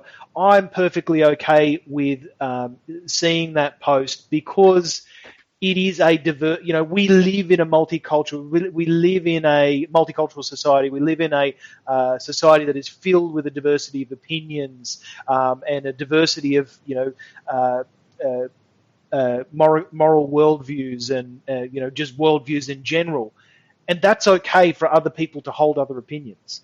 I've met people who are, don't like vaccinating their children. I've met people who are against 5G. I've met people who believe the earth is flat. I've met plenty of these people in the real world, and I can have a genuine conversation with these people, and we can have, empathy towards each other's position and, have both an entertaining and an informative discussion about how they came to that opinion, et cetera, et cetera. On social media, you say anything and why that is you're never going to Byron Bay again.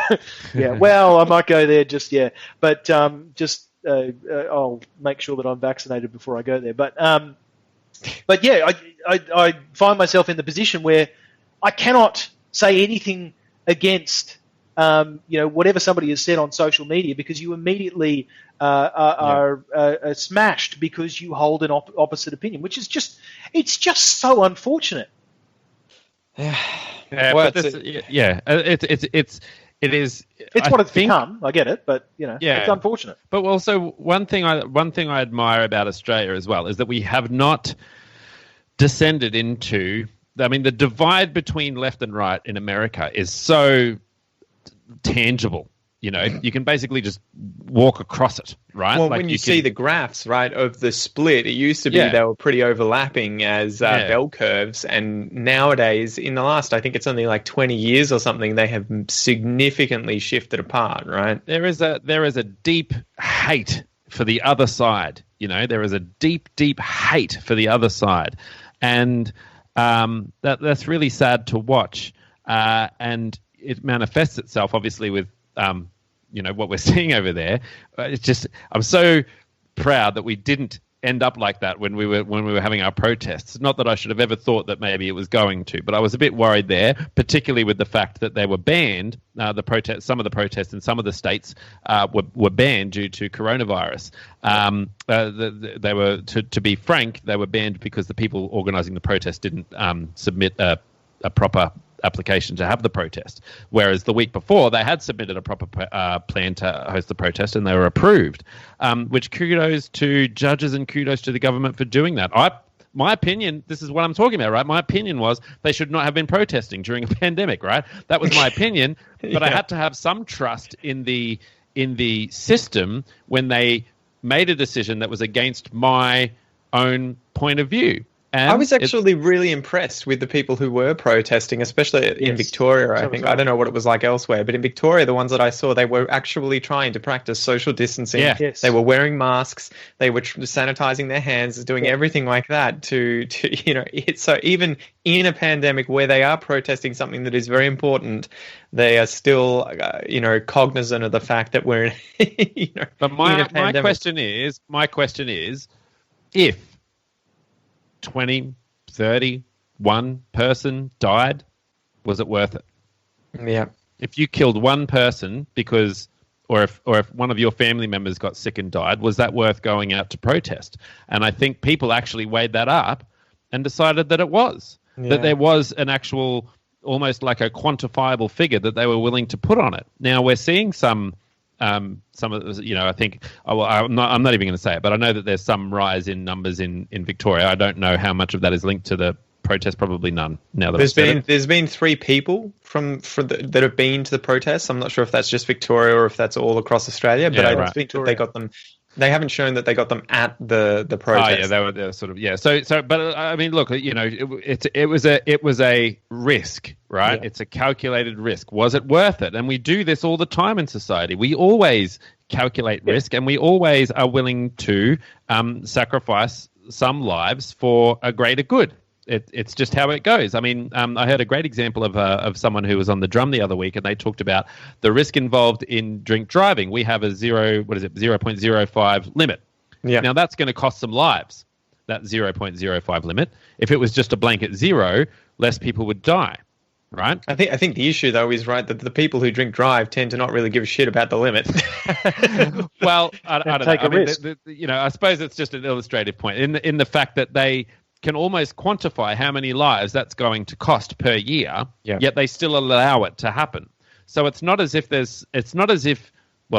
death is the ultimate moral compass by the sounds of it, right? Otherwise, no one would drive though, too, right? Yeah, well, exactly, more deaths right? just from driving, Yeah, so you go, okay, this is the calculated risk, and I suppose people figured that if there was a certain amount of deaths from the protest, so that was worth it because we want this significant change. And if we're not going to do it now, well, then when on earth are we going to do it? Because this is the time, And I know Jake and I had a bit of a joke on the podcast, on the Pouch of the podcast, which was every Sunday. Oh, we're going to plug it.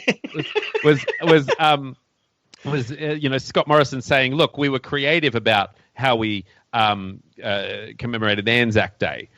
Can you please be creative with how you protest Black Lives Matter? And I was like, well, what do you want them to do? Because Anzac Day is going to happen again next year. Anzac Day is going to keep happening. This conversation is a unique point in time.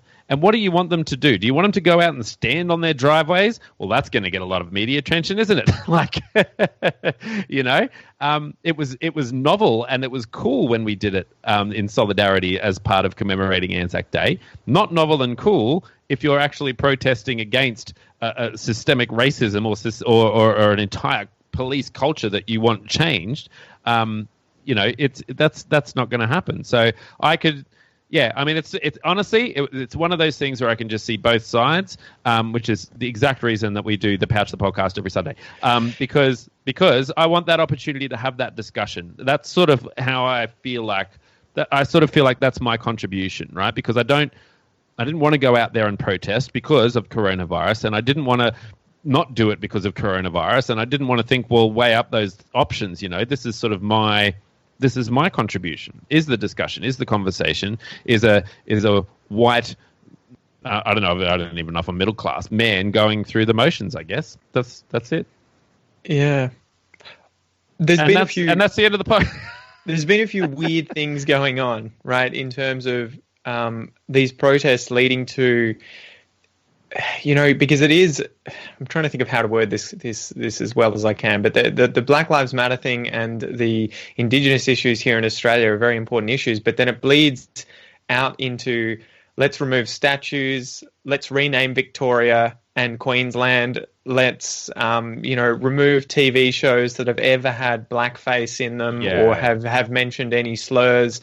Especially the weird thing about that one is like Netflix has removed The Mighty Boosh, Little Britain, League of Gentlemen, Bob and David, all these TV shows. I think BBC Two has done it with Faulty Towers, And Yeah. one of the episodes there where they had racial slurs in one of the skits, the weird thing is that all of those are comedy, and you could still flick on and watch something like American History X, where he stomps a black guy's head into the curb, and it's about Nazis. You can still watch Dave Chappelle doing skits about with whiteface on, pretending to be a white guy, and movies like White Chicks, where there are two black guys, purposefully dressed up as white women, tricking other black guys. What is going on with that? And is it actually helping to be politically correct, and for these companies like that to be as woke as possible in these sorts of times? Does that change anything, or is it just virtue signaling? I mean, this is a personal opinion, but I don't really care what individual platforms do with stuff that is on their platform. If they feel that they don't want to, both represent and perpetuate whatever things are being espoused on those TV shows that they end up blocking or removing, that's up to them. They're private institutions. Broadly speaking, love a bit of free speech. It has its merits, and it obviously has its detractions as well. At what point does free speech actually just become hate speech, etc.? There's all sorts of boundaries that exist there. But broadly speaking, I love access to a broad range of content, as much as I love access to a broad range of opinions and etc. As we were previously discussing, I love access to a broad range of content as well, and not necessarily Chris Lilly, not really my bag.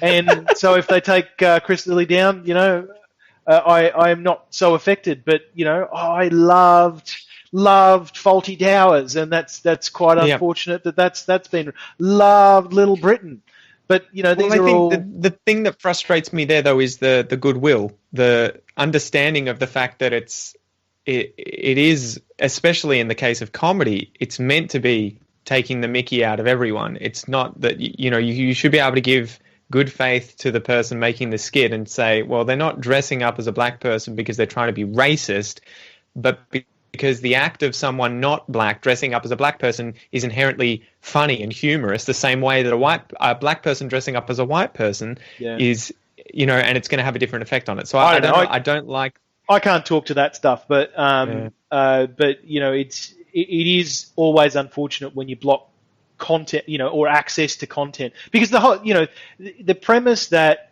comedy is only good when you punch up is a faulty concept, right?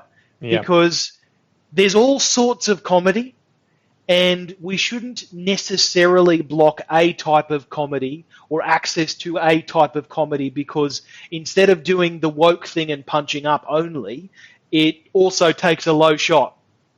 Plenty of people's comedy, I used to love going to stand-up comedy all the time. And there were plenty of occasions where you get, 3/4 or more of a set is punching up. It's all really interesting stuff, punchline after punchline, or long story with a cool punchline. And then they do one joke that's sort of a low blow, and it's meant to be sort of self-deprecating. All these, there is nuance to comedy. If that one little bit of comedy is determined to be punching down, so to speak, punching down, which is a concept that you may want to describe at another time on Aussie English. But, if it is punching down, and that 1 second of punching down happens to offend one person, and that one person, decides that, that whole show should be cancelled, that's unfortunate. It's unfortunate, because I don't know that it's exactly the same as, but it's one of those things. I love the music of Michael Jackson. He's been accused of a whole bunch of stuff, and was never found guilty, but settled a whole bunch of things, a whole bunch of cases. Still love the music of Michael Jackson, regardless of the fact that he had done that, or had been accused of that. Should I disregard that all of that music, all of that body of work, the breadth of work, because he allegedly did some stuff. I don't know. I don't know. Sorry, Greg.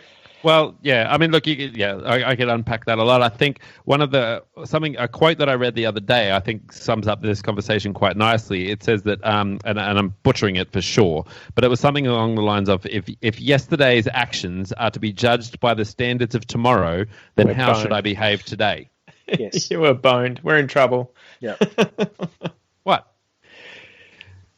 Yeah. It's such a good point. It's such a good point. It's, it is, and this is potentially the thing with statues. Can we judge the character of people living 200 years ago who did certain things? Genocide. I think the thing with the statues though is that I think people would be, where they're positioned is particularly symbolic. Yep. And it suggests something about where we would like our history and our culture to come from.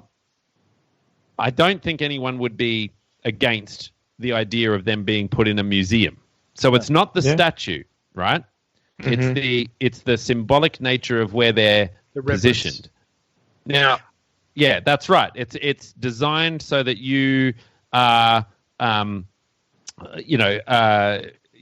you are forced to confront those particular parts of history, but we deliberately leave out other parts of history there. Now, you put them in a museum, you see them in a totally different light. It's the same sort of thing as when the guy you put the hat rack at the door of the art museum. It becomes a hat rack. You put the hat rack on a piece of string and you tie it to the roof at the doorway to the art museum, and it's a piece of art, right? So where it's positioned is very important, and I think that's probably the point.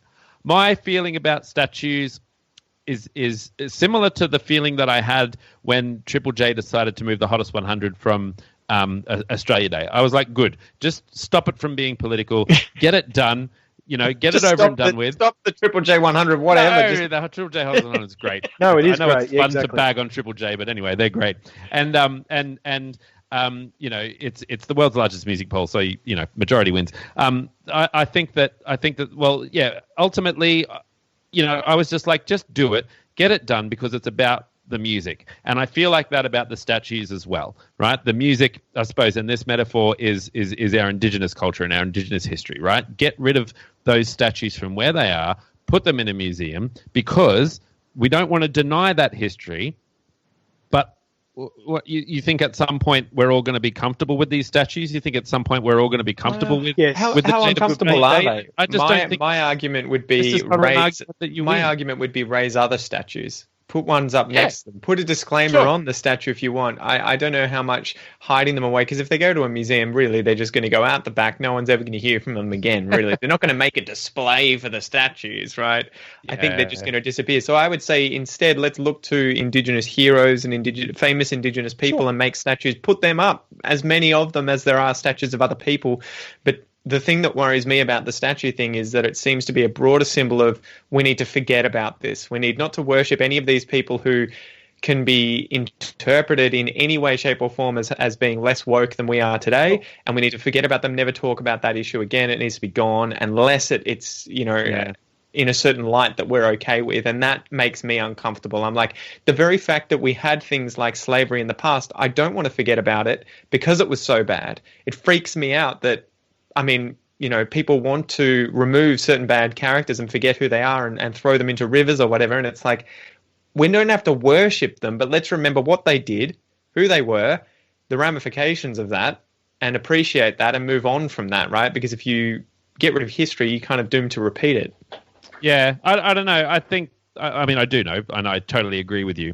I suppose from my point of view, it's more about it's really just about going. There is a fracture between certain aspects of Indigenous culture in Australia and non-Indigenous culture in Australia. There is a complete fracture. If you are born in Indigenous Australian, chances are you're not going to have as good as time as a non-Indigenous Australian, right? And I think if I've got my statistics correct, it actually goes for immigrants and all that sort of stuff. Well, they tend to fare better than Indigenous Australians, right? In a lot of regards, when it comes to healthcare and all that sort of stuff. Now that fracture, we sort of are getting a message about how part of that fracture can be healed. So why not give that a go? Because the stats and stuff on the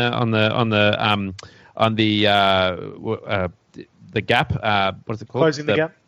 Closing the gap aren't all that spectacular every year. So why not give this a go, and why not do that community service that we talked about before? With the police. It's an interesting community thing. It's an interesting point. And I would love to know more about how much of that has to do with the fact that Indigenous communities tend to be so much more isolated from large cities and from suburbia. Yeah, all of that would be a factor, right? Yeah. All of that is a factor. But I mean, what's easier, getting rid of some statues or picking up a town and putting it near the ocean? Oh, well, I would say just ignore the statues. They're your options, Pete. Ignore the statues and put all your attention to closing the gap. Okay, I don't know. I suppose, look, if all the people overseas, like where did those statues get pulled down? In the UK and in America and stuff like that, they pulled them down. Is it really that big of a deal? It's just a statue. Go and name like 4 famous statues in Australia. I think it's one of those things where it's not really about the statues, right? It's more the attitude and what that means. Who's pulling them down or who's defacing them? Like in one case that we were discussing on the pouch, it was a Greens MP,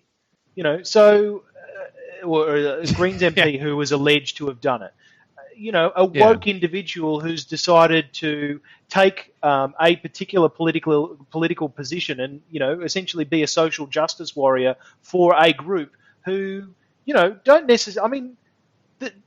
My great issue with these conversations here are we find ourselves both asking the question of how to fix things and answering those questions of how to fix things when we find ourselves like there was the Uluru Statement of the Heart that was signed by I think 50,000 odd Indigenous Australians, and it was taken to Parliament. It included a voice to Parliament. The whole premise of that was giving Indigenous Australians a say in how they live their lives and how laws that are going to affect them and their communities, et cetera, are enacted. Now, a voice to Parliament might be a third chamber. It might end up just being a consultatory body, as every single special interest group has a consultatory body. All right, that exists today, right now, in federal, state, council, parliament, etc.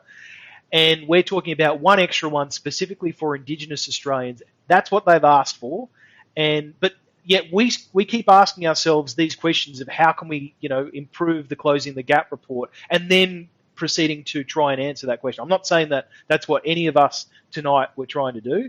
I'm suggesting that in general, that's what we find our communities, that's what we find ourselves trying to do, is to answer these questions related to, the questions we raise related to the Closing the Gap report, when the questions and the answers really belong with, and they have been asking for so long, with Indigenous Australians. They want to have autonomy over their lives. And, then they're not, in the Constitution as the first people in Australia. Whereas every other colonised Indigenous group around the world has, they are in the Constitution of that country. New Zealand, there is I forget the name. There is a treaty in New Zealand between the Indigenous New Zealanders and the colonists. In North America, in Canada, in the USA, in Brazil, which is a ridiculously conservative and has been for a long time government. They've got anyway. My point is, we keep trying to answer these questions that we raise ourselves when we've got the group who are affected most by these issues and by these questions, asking for that autonomy. that's all they want, and we it seems we refuse to allow it. Mm. Is Jake's internet kicking out for you as well? A little bit of that sucks. of glitchiness, but that's all right. It wasn't so bad. We couldn't get the gist of what you were saying. I think it just maybe took some effort there. Are you streaming the Pouch the podcast live, Jake, on Facebook? It must be. Am I back normally now? Somewhat. We can't see the books in your library, so there's a little bit. Yeah. It does look a little bit better, to be honest with you. We've had technically come up to technically. I think my camera went black before because my camera ran out of battery because I bought one unthinkingly. It doesn't allow external power. To sort of finish up, it's a metaphor. We've been smashing it out a bit. Can I ask you two sort of questions? Can tribalism based on skin color ever be outgrown, do you think? I don't have an answer for that. I don't even know what any that of those is an answer, means. right? I've got to write them down. Hang on. I'll tell you what I can do is I can answer from the premise of someone who did an anthropology degree, that in-group, out-group is the way that humans have survived. Yeah. Homo sapiens sapiens, i.e. us today, we evolved by excluding others. We survived by excluding others, by creating our own communities, sometimes sharing between them, sometimes not, sometimes warring between neighbours, sometimes not, sometimes immigrating or moving in order to get away from conflict, sometimes just moving in order to find a new patch of food. We've been doing this in-group, out-group tribalism stuff for tens of thousands of years, for hundreds of thousands of years, for millions of years. We don't have an understanding of what Australopithecus afarensis were doing in terms of how they structured their communities, but based on how chimpanzees act, we can expect that it's probably not too dissimilar from a community in-group, out-group type of setup to what we live with today. Yes, I agree. That's the thing. Or not, depending on who's listening. I think the biggest thing there is that we need to recognize the fact that it's inbuilt, it's ingrained, but by recognizing it, we can kind of fight against those urges. And I think we need to push further towards that and realize, that we do have in-group preference built into us, and we need to recognize that and fight against it as a result, right? That would absolutely be my argument of, this is probably the first opportunity that we have ever had in the history of our, of us, to properly examine, it's the first time that we've had the spare time, the free hands, to examine our own motives and to examine the world that we want to live in. We're not foraging for food for 70% of the time that we are awake in a day or in a night. We have the time and the opportunity. We are exposed to vastly more than any other culture in previous generations would have been. I couldn't agree with you more, Pete. It's both our opportunity and our obligation, I think, to examine our biases, whatever they happen to be, and to do our best to override them as we encounter them. Greg? I'll leave that one for Jake. You just ditto. Summed it up ditto. correctly. All right. For you then, what's the role that media plays in all of this? What responsibility do they have? Yeah, look, the media thing is really weird for me at the moment because there's like podcasts and all that sort of stuff are huge, right? And I would like to be a part of that sort of culture. And part of the reason that I want to be part of that culture is because I want to create something. And I think about, gosh, what's something regular that I can create, right? Now, I've thought to myself, I can create something where where Jake and I can comment on the news articles that are coming out. Now, I then worry about people may be listening to the podcast and that's where they're getting their news from. And I'm like, well, that's not right. Like, you know, these people who sort of, and I'm very much guilty of it, getting my news from people like Stephen Colbert or Seth Meyers or a few other people that I listen to on YouTube, other people, you know, and I'm not, like how often do you engage with a genuine news source or even watching the drum? It's just people's opinions, you know, like what about these journalists who are losing their jobs all the time? Like where are we going to get this really solid, unbiased news if everyone's sort of moving to these commentary style things? So after I'd finished my little existential crisis, I was thinking about that very question around what role do they then play? And unfortunately, I think they have a really hard sell ahead of them because the internet has unfortunately shown that a majority of people really like watching cat videos, and they really like watching people, do speed. What do you call them? Like speedy shots of them renovating a caravan or something like that pops up on Facebook for some strange reason. Not Speed the drug. They just love watching them do Speed. Like a time lapse. They do like a time lapse of them renovating a caravan or whatever it is. Like people like to watch those sorts of things. Who's engaging with genuine news sources and what about the journalists who are genuinely, trying to keep their jobs by doing that sort of news? Well, the problem, to interrupt you there, the problem there is too that we realise now that humans are so much more prone to reacting to outrage than they are to happiness, right? So the news seems to have taken a turn. It doesn't seem to be unbiased in terms of the coverage that it gives all possible stories that are out there. It goes for the ones that are going to get you outraged as much as possible. And I suppose I had two revelations over the last week while I've been pondering on this. I tend to have a theme in my head that I'm pondering on. This happens to be the one for this week. One of them was that was the acceptance that the news sources that I thought were unbiased maybe aren't unbiased, and that news sources and commentary and all that sort of stuff has a bent. It just does. Like it has a way of presenting information for a particular reason, for a particular purpose. And so whether it's Sky News or whether it's ABC News or something like that, going into it thinking, okay, they actually have a motive and they actually have a bias with what's going on, has changed the way I sort of look at it a bit. And on that point, I was thinking, that's cool. Like Jake and I run this politics podcast, and then something popped up on my feed or on Reddit or something, right? And it was the whole recording of Question Time. And I thought to myself, bugger ever watching the whole thing of Question Time, right? Now, then I thought to myself, actually, you know what? I don't actually get into politics. I can't say that I'm into politics, right? I can say that I'm interested in the drama of politics. What Jake and I discuss during the week is the drama of politics. The events down. It's condensed down. And what is the surface level stuff that happened? Oh, this person said something mean about someone else this week. Oh, blah, blah, blah, blah, blah. But we don't sit there talking about policy.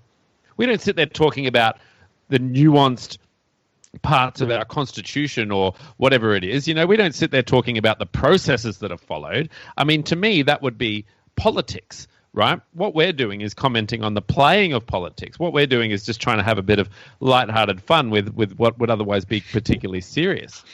I don't know. Jake's gone. That's it. He's gone. I didn't want him anyway. He's bailed. I finally found an opinion that annoyed Jake so much that he had to leave. Yeah, I think I'm on the same page as you. We can probably wrap it up there, man. We've been racking on for 2 hours now. We have. I think this is going to be an episode without a transcript. Absolutely. Look, whatever you decide to do, I don't know. You've got some comments here, Pete. Before you go, you've received some comments. You've got Koyoka Kennedy said, I've had enough of the incidents, but it's happening in many parts of the world. Paramishwa said, "G'day, Pete. How's it going? Great to see you with your mates." Sorry, I'm trying to open up the comments. I got them here. Said, I like Aussie accent. Hey, and hearing natural accent helped me learn better. Hey, this is lovely. I know. Lovely. Good on you guys. Change the world. Annihilated for some of the opinions we've expressed. I think we've changed the two world. To finish up, maybe we can talk a little bit about that quickly. It is so frustrating that so many people seem to. Sorry, but I'm just imagining Jake just being so angry. About what? Just that his Skype has dropped out there. I just imagined him. I'm glad you got a background because I can imagine that maybe you were throwing a chair at the wall or something like that. No. I put something in the chat. Pete saw it. Yeah, he had to wait. Did you? He didn't bail. He went to the loo. That's why I was like, his Skype didn't break. What are you talking about? Okay. Right. I'm not looking at the chat. I'm focused on the everything was reasonable. All right. Yes. Last little bit. I'm just peeing myself, Jake. I'm a professional. I've got all sorts of things going on down here. The thing that frustrates me the most about all of this is just how much you have to monitor what you say openly, because you now have to worry about the worst way possible anything you say could ever be taken. And the fact that, especially for us, but anyone now on social media, it's effectively there for life if you put it out there, and you will be held to that account in the future. So that's the thing that sort of frustrates me, that we've kind of lost this benefit of the doubt, right? For a lot of people, it's just, we will interpret whatever you say in the worst possible way that we can imagine, and we'll hold you to it. And the thing that frustrates me about that is that you see a lot of disingenuous bad actors towing the line and virtue signaling and doing all the right things through fear, not because it's necessarily something they want, but it's more begging for their lives, right? Just don't come after me. I'm a famous person who's got a lot of wealth, not me personally, but imagine, white person in Hollywood, millionaire, actor. Of course, all the things they're going to say are going to be so woke because they're going to be like, please, just don't come for me. Don't come for me. And that's the thing that sort of makes me feel uncomfortable about the current state of things. I think that's we live in an interesting time, and I don't know how to go too much deeper into that than just saying that. It is unfortunate that you can say one thing today and that can get you into trouble 6 years down the track. But I feel that the vast majority, and maybe this is an incorrect opinion, so I'll just state it as an opinion. It's unfortunate someone that told you. You got to say someone. I've been reading in the media recently. That's right. I've seen recently statements about the number of people who are found to have done something in the past. Those things that they've done in the past are reprehensible in the past as well as at the time which they are discovered. So for those people, I got nothing to say about that. But for people who are being judged against different standards, the goalposts have moved. I don't know how many cases of that there are, but it is unfortunate. There are probably opinions that I've held on the iFriends in I was doing it for virtually or essentially 10 years. So there are probably opinions that I held on year one when I was super atheist and super anti-theist that I not only would disassociate myself from now, but would probably consider to be reasonably reprehensible as a human being trying to navigate the world. So I would probably find myself disagreeing a tremendous amount with myself from 10 years ago. So I don't know. Well, that's where that's so dishonest, though, right? Not as in what you've had to say, but the fact that someone would go back to what you said 10 years in the past and pull that up as if that is who you are currently. The same, I think it was Kevin Hart made a gay joke or something on Twitter and ended up being fired from hosting the Oscars because it was made, and it was like 14 years ago when he was, 20 something. And you just like, Joe Rogan talks about this a lot on his podcast. We need to work out a road to redemption too, for where people do make mistakes, because we're all imperfect. We all make mistakes, and we all should reserve the right to change our opinions and have shitty opinions that get improved. But it seems like it seems like we're witch hunting, right? It's like if we can find anything that we can see that is not okay with what we believe, that's it for life for you. You're done, and there's no path back. You're screwed. You've sinned. You go into hell. There's no way that you could ever come back. And the problem is we need to come up with some sort of way that, with social media, with the media, allows people to genuinely come back to have respect from their fellow humans. All of this goes back to my my statement earlier that I feel as though on social media you're not allowed to be wrong anymore. I feel to some extent this extends to platforms like podcasting and similar, particularly the historical version of it, because in the same way that iFriends exists today. The recordings that we made on day one in somebody's apartment, 10 years ago, they still exist today, and could be played again, and et cetera, et cetera. And in the same way, I may have posted something on Facebook 10 years ago, and I probably don't agree with that either. But the fact is, I'm more than happy to say I'm wrong. And it's just unfortunate. Because you are all the time. No, exactly. Particularly me. The theme of the podcast. Exactly. That's the best thing about it. The name of the podcast, I'm wrong. Yeah. It's not actually it's not a bad one. But it's good to be wrong, because out of that, wrongitude, you learn. Yeah. You grow, you develop, and so does the frickin' society. Does society want to have all of the same people all of the time who have only the opinions that they were born with? Well, no, because the opinions that they were born with were boogers taste good and my diaper's full. So, let's be okay. My diaper's full, Jake. I didn't turn off my Skype. I know what you've been doing under the desk, Greg. Yeah.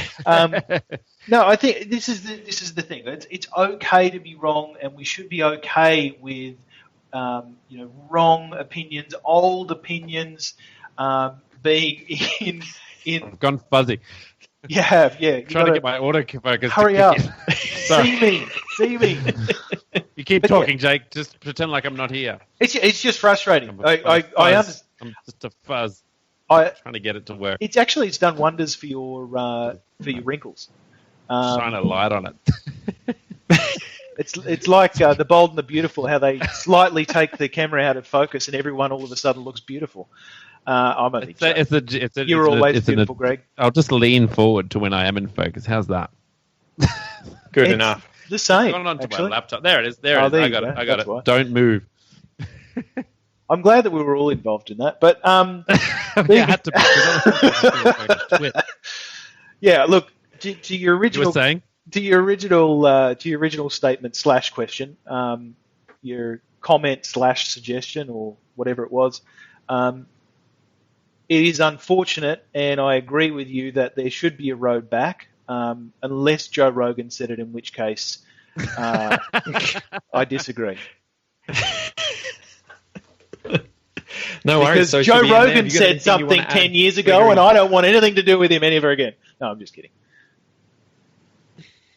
What about you, Greg? I've gone fuzzy again. I don't really. I love that idea of having a road back to redemption. I don't know what that looks like. I think that compassion. You've got to take people the benefit of the doubt. Yeah, you've got to take some credit for it too. I mean, you go into Twitter, you go into Facebook, knowing what sort of world we live in at the moment, and so you've got to take some credit for your actions as well. You've got to take some ownership over your actions, and you've got to own those opinions that you've had, and you've got to own them. And if you need to apologize, well, I don't know, maybe you do need to apologize. Maybe you did cause offense.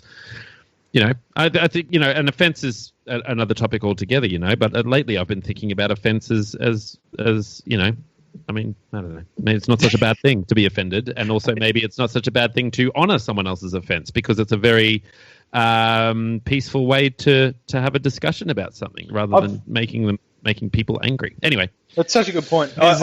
Just on a side note, I have to build a fence tomorrow. Do you? There's a comedian, Steve Hughes.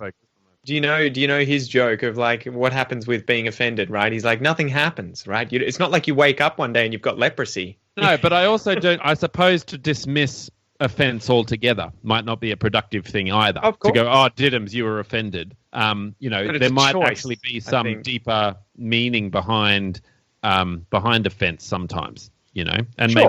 maybe it's like a you know. It's like a signal that we're about to get into territory or do something that's not great, and so maybe we can hang on to those little bits of offence and not make fun of people who are offended, but use them as little markers or a flag point for where we're about to head in a conversation or where we're about to head as a society.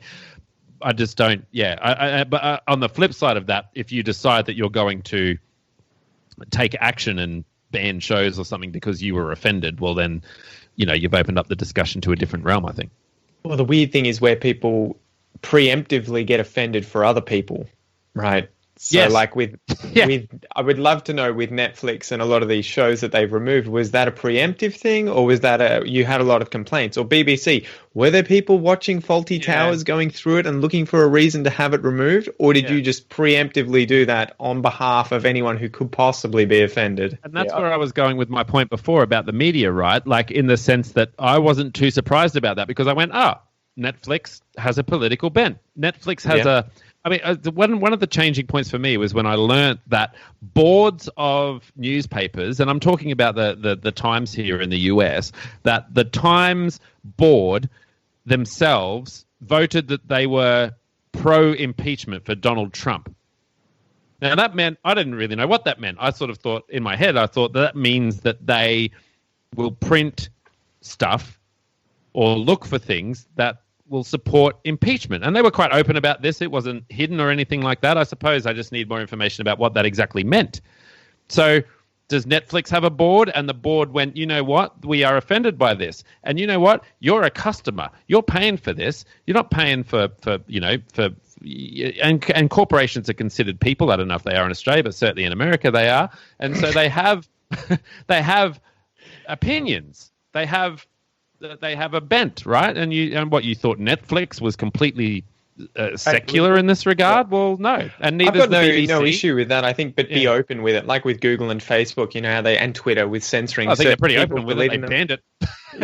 but at the same time, they kind of try and cover it up, and no, we're all about free speech and everything like that, except for these people we don't like, you know. So yeah, well, I mean, look, at the end of the day, if you're the CEO of a company, your job is to make money for your stakeholders. Yep. It's not to make the world a better place. It's to make. I'm pretty sure it's very much against the law for them to do anything other than to try and make money for their stakeholders. Like you can't.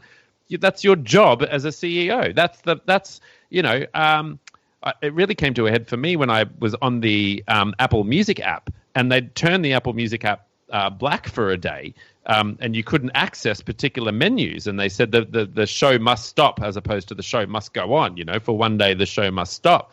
And I was like, I just want to play a playlist. You know, and there was then one of those. It was one of those moments where I realized I thought that Apple that they were immune. They were secular in this regard. The thing that makes me uncomfortable though about when they get into that area, it's kind of like, I hope they're doing this because it's the right thing to do, not because it's the thing they think will make them more money. But what about column A, column B? Why not both? Yeah. Why not believe that, yes, we believe it's the right thing, and if we actually voice this opinion, we will also make a bucket ton of money. It could be, and I hope that would be the correct case, as opposed to, well, who gives a shit what the case is? Just do this because it'll make us money, and that's what I would be like. Ooh, I hope that's not the case. But I wouldn't be surprised if that was. I mean, that's what they are. They make money. That's Apple's job. In those situations, though, you would hope, and really this goes, Greg, to your point around the board of that the Times. You would hope that they have a diversity of opinions. You know, that you would hope that they have a diversity of expertise as well. And it's important when you are facing a particular issue that you show solidarity with a cause that you politically align with, or that the board feels that the company should politically align with, and B, that you be seen to make that action that aligns you with that political cause that your company feels that it should align to. I'm not saying one way or the other that it's a bad thing, but it's the reality. I don't know. one of those things with Apple, though, for example, is they would do something like that about Black Lives Matter whilst using forced labor in China to make iPhones. Yeah. You know, so it's, I don't know how you can make do money it with a straight face. Yeah. They want to make money, right? And the onus is on you. The onus is on you, not on them. The onus is on you. If you know they used Chinese labor, don't buy their products then. You know? Don't do it. Yeah. If you're against forced labor, if you're against cheap labor, don't buy cheap products. Don't do it. Don't own a computer. Don't own an electronic piece of equipment. You know, and maybe it's not that simple. I mean, maybe it's not that simple, right? Maybe you go, okay, maybe owning an electronic piece of equipment is actually not a choice anymore, really. I mean, you've got to own one, right? Especially if it's a podcast. And so, yeah, they do have I agree that they have a responsibility to society and to fix things. But really, I mean, you know, they're out to make money. That's what they do.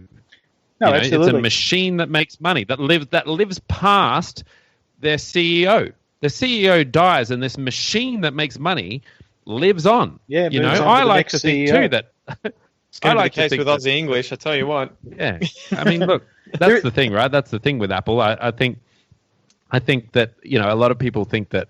I like to think anyway that, you know, they do these things because they're morally just and because, you know, like they have a lot of safety, they have a lot of security and safety on their features, on their products, because they really believe in security and they really believe in keeping your stuff private. But that makes them money. It's a selling point. Know, that's right. Like, yeah, I mean, companies have this thing called corporate social responsibility, which is essentially, you know, particularly large corporations, it is an arm of that corporation that is tasked with improving the perception of that organization in the communities where they sell their stuff or market their stuff or have their stuff.